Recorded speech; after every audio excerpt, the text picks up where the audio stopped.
Hello, welcome to Handmade by Julia Quinn.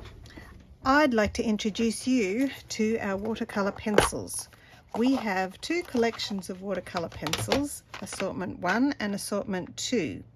There are 13 pencils in this one and 10 pencils in that one, making a total of 23 colors available that will coordinate with any project. Watercolor pencils have a great soft lead. That means laying down color is really quite easy.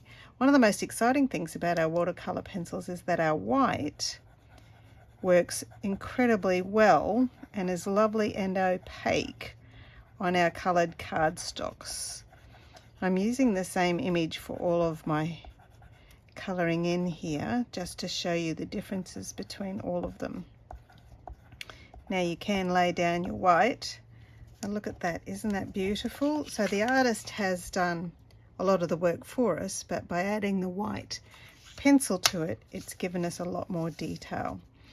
Okay, if I use, the other thing that all of our pencils have the name written on the back of it, on the side of it, and also it has a color at the end. I like to store mine with the colors at the top so that I can see. It's pretty hard to discern what colors they are when you're just looking at the lead end.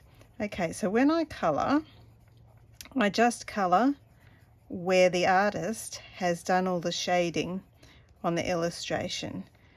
I don't have to colour all over the entire surface.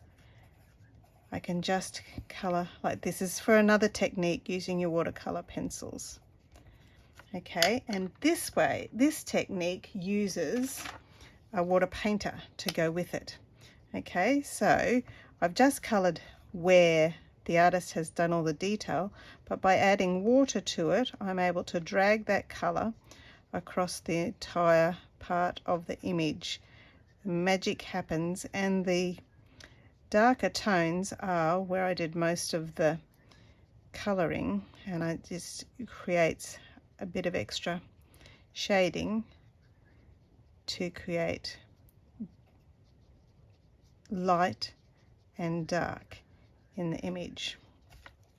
Okay, so that's using watercolor pencils and a water painter to go with them, or you can just color with your watercolor pencils all over your cardstock, the same as you would use any pencils. They do lay down color really easily. Watercolor pencil, the pigment is much softer, so you do get, it's easy to lay down color. You can, with your watercolor pencils, also mix colors.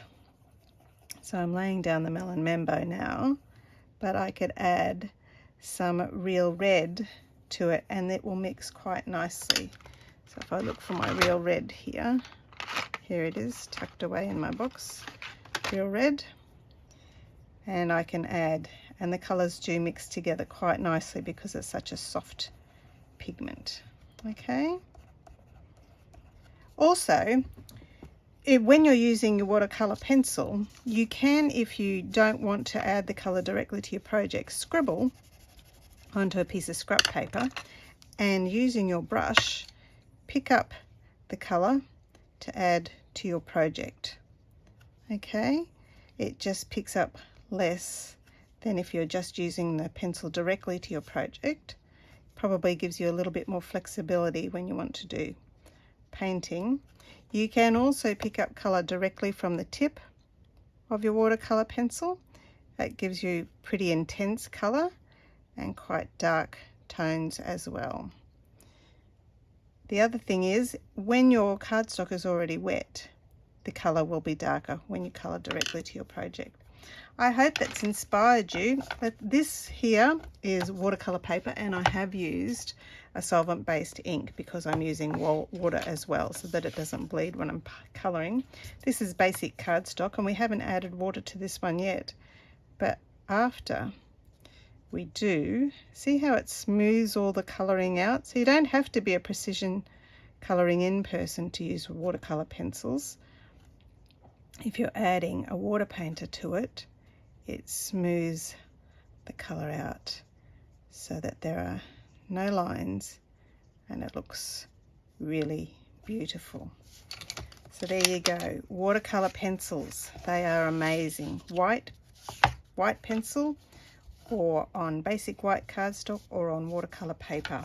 It is a beautiful, beautiful medium to use. I hope you've enjoyed that and learnt something new. Bye bye now.